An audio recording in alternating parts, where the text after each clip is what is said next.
भैया, इतनी रात को पानी पूरी की दुकान खोलकर बैठे हो? कोई ग्राहक आता है क्या? मेरी दुकान रात में ही खुलती है और जो कोई भी रात को भूख से परेशान होकर भटकता हुआ आता है उसे मैं पानी पूरी खिलाता हूँ। ठीक है भैया, फिर फटाफट मुझे 3 प्लेट पानी पूरी खिला दो, बहुत जोर की भूख लगी है।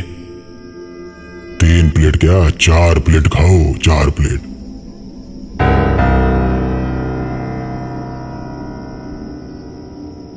मैंने तो 3 प्लेट मांगा है, पर आप मुझे 4 प्लेट क्यों खिला रहे हैं? उसका पैसा कौन देगा? मैं तो नहीं दूंगा। उसका पैसा कोई नहीं लगेगा क्योंकि वो मेरी तरफ से मुफ्त में है। भैया, फोकट में क्यों खिला रहे हो मुझे? क्योंकि आज की रात आप मेरे पहले ग्राहक हैं। जो भी मेरा पहला ग्राहक आता है उसे मैं 1 प्लेट एक्स्ट्रा पानी पूरी खिलाता हूँ। रमेश खुश हो जाता है और मजे से पानी पूरी खाने लगता है।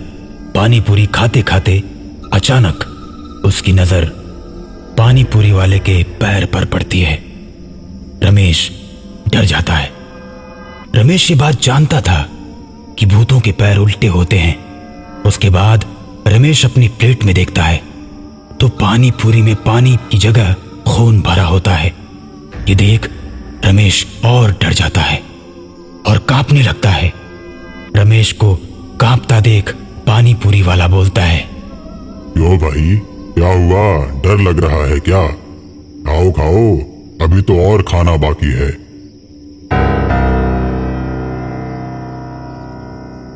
इतना बोलते ही उस आदमी का चेहरा बदलने लगता है। उसकी आंखें लाल और बड़ी हो जाती हैं।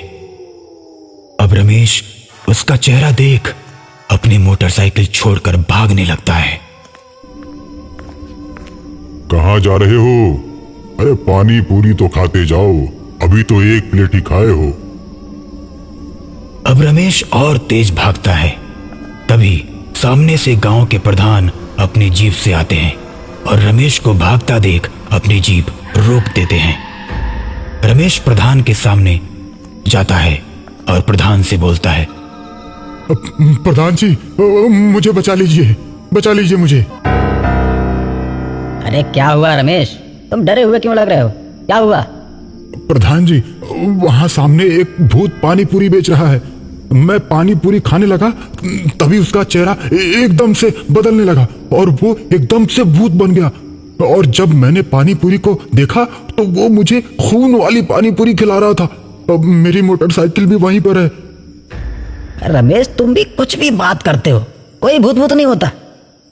नहीं प्रधान जी, मेरा भरोसा कीजिए, मैं अपनी जान बचाकर भागा हूं वहां से।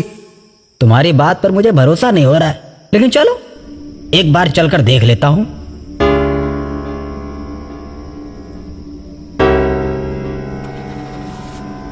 रमेश जीप में बैठकर प्रधान को पानी पूरी के ठेले वाली जगह पर ले जाता है, लेकिन वहां जाने के बाद उसे कोई भी ठेला और आदमी नजर नहीं आता। बस वहां उसकी मोटरसाइकिल खड़ी रहती है। मैंने क्या बोला था? कोई भूत भूत नहीं होता। तुम झूठ में डरे हुए हो। तुमने कोई नशा वशा किया है क्या? नहीं प्रधान जी, मैं तो कभी कोई नशा नहीं करता। मैं सच कह रहा हूं, यहीं पर वो ठेला लगाकर पानी पूरी बेच रहा था। चलो कोई नहीं, तुम्हारे मन का वहम होगा, भूल जाओ। अपनी मोटरसाइकिल उठाओ और चलो। रमेश अपनी मोटरसाइकिल स्टार्ट करता है और जीप के आगे आगे चलने लगता है।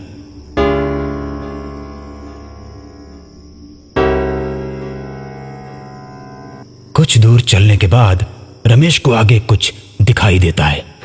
अचानक वो अपनी मोटरसाइकिल रोक देता है। रमेश को रुकता देख प्रधान भी अपनी जीप रोक देता है। अरे अब क्या हुआ? रुक क्यों गए? चलो। रमेश डरते हुए बोलता है, प्रधान जी, सामने से कोई आ रहा है। इतनी देर में वो पानी पूरी वाला रमेश के आगे आकर खड़ा हो जाता है और रमेश की गर्दन पकड़कर कहता है, मैंने तुझे कितनी बार कहा कि पानी पूरी खाकर जा, लेकिन तूने मेरी एक नहीं सुनी। और जो मेरी बात नहीं मानता मैं उसे जिंदा नहीं छोड़ता। अब तुझे मारकर तेरे ही खून से पानी पूरी बनाकर कल दुकान लगाऊंगा।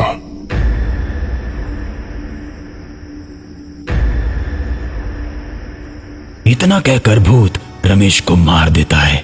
अब भूत को देखकर प्रधान डरकर जीप छोड़कर उल्टे पैर भागने लगता है और तभी प्रधान के आगे वो भूत खड़ा हो जाता है और उससे बोलता है, क्यों प्रधान, तू तो अपने आप को बहुत बड़ा महान समझता है। तुझे क्या लगा कोई भूत भूत नहीं होता? मुझे छोड़ दो भूत जी, मुझे छोड़ दो। मैं अब कभी भी आपका अपमान नहीं करूंगा। अरे मेरा सम्मान ही कब है जो तू मेरा अपमान नहीं करेगा? सारी दुनिया मुझसे डरती है, मुझे किसी के सम्मान की जरूरत नहीं। अब तो तुझे मरना ही पड़ेगा। कल दोनों के खून से मैं बहुत बड़ी पानी पूरी की दुकान लगाऊंगा।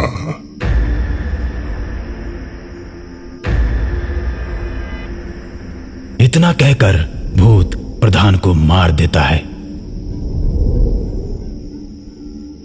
और दोनों के खून से पानी पूरी की दुकान लगाता है।